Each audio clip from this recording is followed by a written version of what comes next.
पाकिस्तान ने दोस्तों, जी हां, ईरान को धमकी दी है।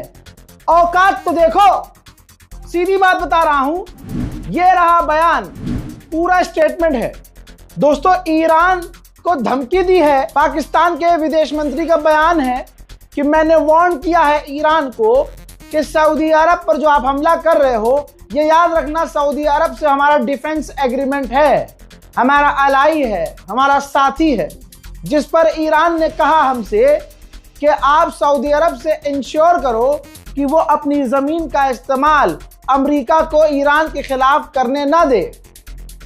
तो आप देख रहे हैं, पाकिस्तान ने कहा है कि हमने वार्न किया है कि भैया सऊदी पर हमला मत करो।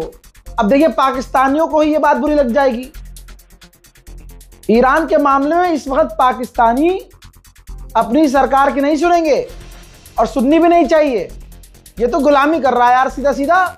हमारे वाले का तो समझ में आता है, चल उसका समझ में आ रहा है, चल ठीक है भाई, गुखोरों की हम बात ही नहीं कर रहे।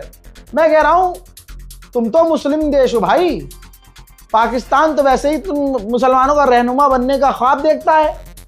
ऐसे में पाकिस्तानियों को सोचना चाहिए कि अब उसकी गवर्नमेंट के साथ उन्हें क्या करना चाहिए।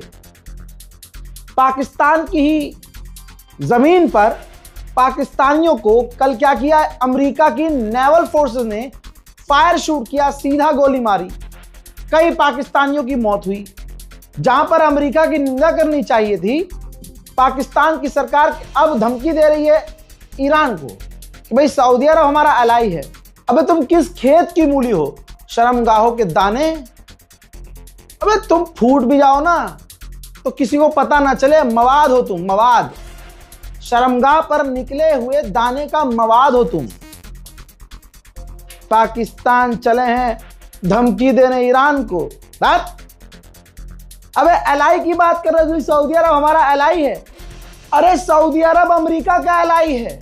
सऊदी अरब, कतर, बहरीन, ये सब अमेरिका के एलाई हैं। तो जो ईरान अमेरिका के एलाई को नहीं छोड़ रहा है, तुमको लग रहा है कि पाकिस्तान का एलाई है सऊदी अरब, तो ईरान रुक जाएगा। खुर्रम शहर पिछवाड़े में डाल के मुंह से खैबर मिसाइल निकाल देगा ईरान, वरना चलो आ जाओ लड़ लो। हद हो गई भाई, बिना सोच, ये हो क्या रहा है भाई, समझ से परे। उधर जो अमेरिका कह रहा था कि हम इजराइल को बचाएंगे, इजराइल को डिफेंड करेंगे, और पैसा ले लेकर जो रीलबाज बना रहे हैं वीडियो, ईरान की मिसाइलें रोक ली जा रही हैं, नहीं हो रहा, ऐसा नहीं हो रहा वैसे। हजरात, तेल अवीव में ईरान की मिसाइलों की बरसात हो रही है, देखो।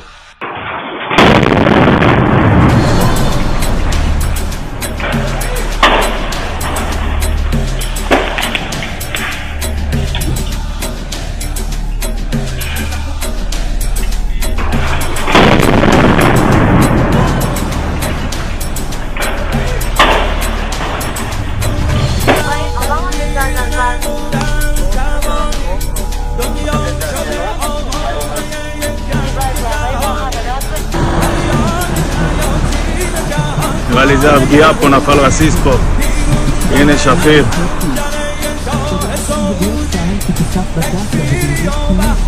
וואו.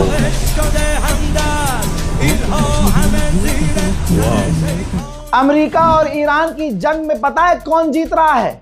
अरे जीत रूस की हुई है, बल्ले बल्ले रूस की हो गई है। कैसे? इस जंग की वजह से अमेरिका के एयर डिफेंस सिस्टम कमजोर पड़ रहे हैं और खत्म हो रहे हैं उसके इंटरसेप्टर, जिसकी वजह से यूक्रेन को अमेरिका एयर डिफेंस सिस्टम नहीं दे सकता और नहीं दे रहा, पहली बात। दूसरी बात, ईरान के पर्शियन गल्फ में, स्ट्रेट ऑफ हॉर्मूज में हमलों के बाद जो तमाम तेल के दाम बढ़े हैं, तो अब यूरोप और जो देश, वेस्टर्न एशियन जो भी देश रूस से तेल नहीं लेते थे, अब वो दोबारा रूस की तरफ जा रहे हैं तेल लेने। कल सुबह सुबह मैंने बताया था कि सऊदी अरब में, राजधानी में रियाद में, अमेरिकी बेस को ईरान ने अपने सिर्फ 2 ड्रोन से उड़ा दिया है, और उस खबर को सऊदी अरब ने जबरदस्त तरीके से पैसा खर्च करके, इन्फ्लुएंसर्स, आप देख रहे होंगे, आप रील आ रही होगी आपके पास, मुसलमान ही होंगे जो यहाँ हिंदुस्तान के हैं, पाकिस्तान के हैं, वहाँ जाके सऊदी अरब में, कुवैत में, बहरीन में, इन तमाम जगहों पर रह रहे हैं।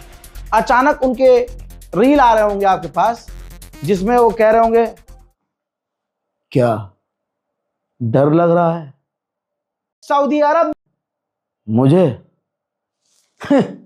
ये सस्ती एक्टिंग। और उसके बाद बिन सलमान आ जाएगा हीरो म्यूजिक के साथ। ऐसे ही दुबई में बनाई गई वीडियो, डर लग रहा है दुबई में। फिर उसके बाद दुबई के बादशाह आ रहे होंगे स्लो मोशन में कि हाँ ये हमें बचाएगा, ये अजी मेरा ये बचाएगा। बचा पा रहा होता तो सबसे पहले अमेरिका के बेस को बचाता। तो पैसा खर्च कर रहा है अरब, सस्ते इन्फ्लुएंसर को पैसा देके हाँ अपनी सेफ्टी और सिक्योरिटी दिखा रहा है, लेकिन हकीकत कुछ और है। समझ रहे हो आप हकीकत क्या है? सऊदी अरब के अंदर, रिपोर्ट लगा रहा हूं, सऊदी अरब के अंदर रियाद में अमेरिका की जो एम्बेसी थी, वहां ईरान का ड्रोन डायरेक्ट उसकी अमेरिकी बिल्डिंग से टकराया, डायरेक्ट जाकर, वो भी सीधा छत पर, जिसकी वजह से छत टूटकर नीचे गिर गई, पूरी बिल्डिंग धंस गई और वहां अमेरिकी ऑफिशियल थे शेल्टर की तरफ भाग गए और अब वापस नहीं आ रहे हैं। और सऊदी अरब के अंदर, सऊदी अरब की राजधानी में अमेरिका की एम्बेसी पूरी तरह से बंद हो गई है। इजरायली अखबार ने कहा कि कतर ने ईरान पर हमला किया और सऊदी अरब भी करने वाला है। जैसे ही ये खबर पब्लिक में आई, कतर को लोग जलील करने लगे कि हाँ करके देख, अब कर। ईरान को पता चला अच्छा कतर भी हम पर हमला कर रहा है। इससे पहले कुछ होता, कतर ने सफाई दे दी, कांपने लगा, पेशाब निकल गया था, कतर के बादशाह का पेशाब निकल गया था कच्चे में। तो बयान दिया कि नहीं नहीं, हमने ईरान के खिलाफ कोई ऑपरेशन नहीं चलाया है और जो खबरें चल रही हैं बेहतर होगा आप हमसे डायरेक्ट पूछ लो। पता नहीं लिथुआनिया के प्रधानमंत्री या राष्ट्रपति या उनकी सरकारों का एप्स्टीन फाइल में कौन सा वीडियो है कि लिथुआनिया, जो अभी तक नजर भी नहीं आ रहा था, अचानक लिथुआनिया की गवर्नमेंट का बयान आता है कि हम इस जंग में अमेरिका का साथ देने को तैयार हैं, यहां तक कि अगर अमेरिका हमसे कहता है कि फौज भेजो तो अपनी फौज भी भेज देंगे। चाइना के विदेश मंत्री ने इजराइल के विदेश मंत्री से फोन पर बात करके दो टूक में कह दिया है कि हम इस जंग के खिलाफ हैं, आप जो हमला कर रहे हैं हम उसके खिलाफ है, इसी वक्त ये जंग बंद कर दो। उधर ईरान भी खेल रहा है। ईरान ने कहा कि हमने ओमान के पोर्ट पर हमला नहीं किया। ठीक है, ईरान ने, समझ रहे हो ना? हाँ। लेकिन ये रहा ओमान का वो पोर्ट जिसमें ईरान के हमले के बाद डैमेज नजर आ रहा है, नुकसान नजर आ रहा है। ईरान की चालाकी, मार भी रहा है और मान भी नहीं रहा है। ईरान क्या जबरदस्त तरीके से खेल रहा है, मान जाएंगे आप। वीडियो देखिए। ईरान ने अपने ट्रकों के ऊपर लॉन्चर फिक्स कर दिए हैं, मिसाइल लॉन्चर, रॉकेट लॉन्चर, और वो चलते हुए ट्रक से, ट्रक को कभी यहां कभी वहां कभी कहीं कहीं भी ले जाकर ट्रक से ही मिसाइल और रॉकेट लॉन्च करके इजराइल और अमेरिका को सबक सिखा रहा है। हजरात, वेस्ट एशिया में ईरान ने दूसरे थर्ड एयर डिफेंस सिस्टम को तबाह कर दिया है। और एक और बड़ी जानकारी, आपकी स्क्रीन पर ये ऐसी चीज है कि दिल खुश हो जाएगा। आप उसकी हालत देख रहे हैं ना भाई, ये ईरान ने किया है कारनामा। अमेरिका का सबसे बड़ा रडार जो पर्शियन गल्फ में है, जो इतना कैपेबल था कि वो पूरे मिडिल ईस्ट पर नजर रखता था, और ये अर्ली वार्निंग सिस्टम था। हमला होने से पहले ही ये अपने अमेरिका को जानकारी दे देता था। और इसकी रेंज थी 5000 किलोमीटर। इसकी कीमत है $1.1 बिलियन। सक्सेसफुली टारगेट किया है ईरान ने। देख लीजिए, ईरान ने रडार ही मिडिल ईस्ट में अमेरिका का उड़ा दिया है। हालात अब ये हैं कि भैया दुबई की पुलिस आम लोगों को, इंडियंस को, विदेशियों को और वहां के आम लोगों को भी धमका रही है कि जो आप वीडियो रिकॉर्ड कर रहे हैं, जो हमारा नुकसान हो रहा है, कहीं मिसाइल गिरी, कहीं ड्रोन गिरा, उस नुकसान का अगर आप वीडियो बनाते हैं तो आपको दिक्कत होगी, आपको डिपोर्ट कर दिया जाएगा, आपको डिपोर्ट मिलेगा, आपको जेल में बंद कर दिया जाएगा।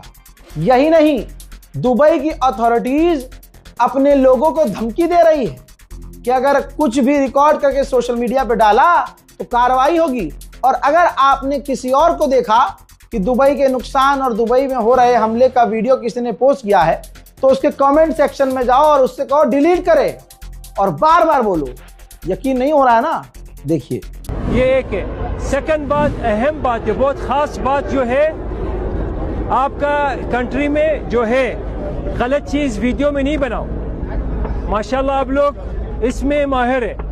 जो भी होते गलत फायर होते हैं, ये एक्सीडेंट होते हैं, तुम लोग लगाते हैं सोशल मीडिया में डालते हैं। ये आपके लिए फायदा नहीं होएगा बल्कि ये आपको नुकसान होएगा। तो कोशिश करो दोस्त लोग, जो भी आप लोग टिकटॉक के अंदर देखते हैं, भाई लोग बनाते हैं ये वीडियो, उसको मैसेज करो भाई डिलीट करो, ये डिलीट करो, उसको फायदा नहीं आएगा। तुमको बाद में क्या, आपको इनाम नहीं मिलेगा, उसको डिपोर्ट मिलेगा। हम आपको सच बोलते हैं, उसको डिपोर्ट मिलेगा।